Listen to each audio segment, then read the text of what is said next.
Now,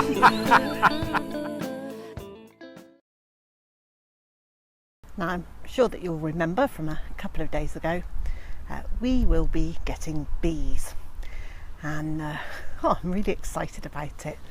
And yesterday, Mr. J made further inroads into using the weed whacker on the area at the back of the piggeries to start getting that space ready for putting a hive onto. And he did about another 45 minutes. He did 45 minutes the other day, and it's getting there. It's definitely getting clear. And he went off to relax after all that weed whacking, which is hot and tiresome when you've also walked an awfully long way at work. And so he went off to have a rest and to do his own thing.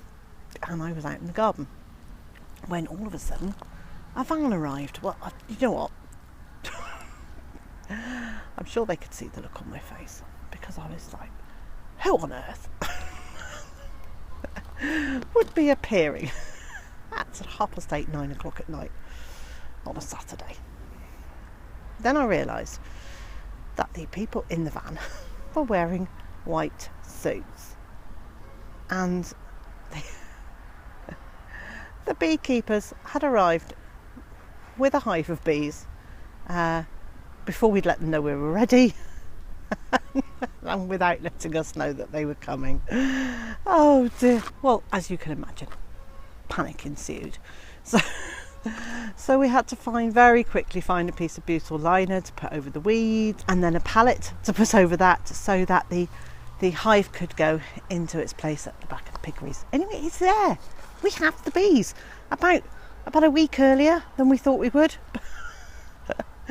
But or maybe 4 or 5 days earlier, but yeah, earlier than we thought we would.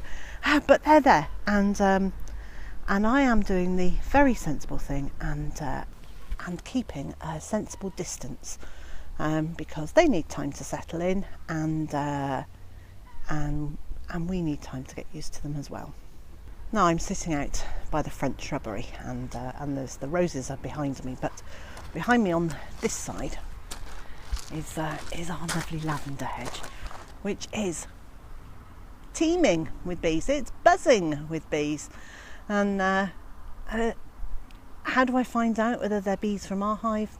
I never will, but as time goes on, I'm sure I will recognise at least the colour of the bees from the hive on our land, because I know that next door have got 2 different types of bees in their hives. They've got 2 hives, one bee's got brown and yellow, and the other ones are just very brown and I think they said almost black, but they haven't got any yellow on them. So it'll be interesting to see what colour bees are in our hive.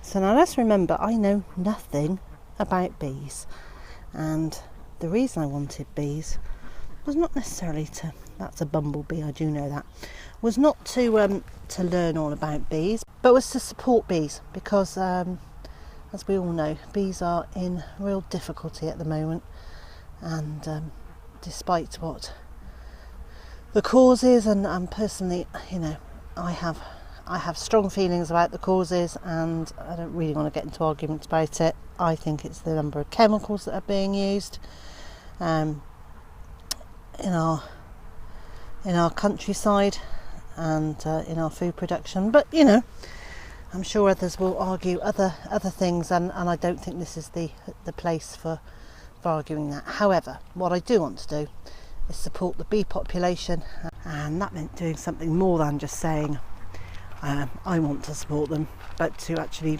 plant bee-friendly plants and to have some bees living here. And back there in the distance, way at the back of that field,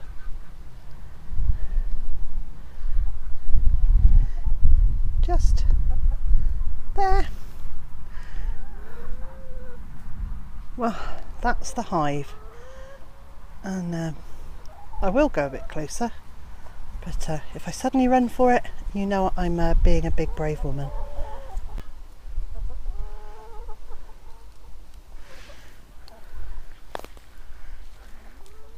To say we're excited is a bit of an understatement, but you know, we're we're sensibly cautious because the bees will have been quite upset last night by all that movement, and they just need a bit of time to settle down and remember that's their home and learn their new environment. However, they are flying in and out of that hive without any problems at all, and they're looking jolly happy.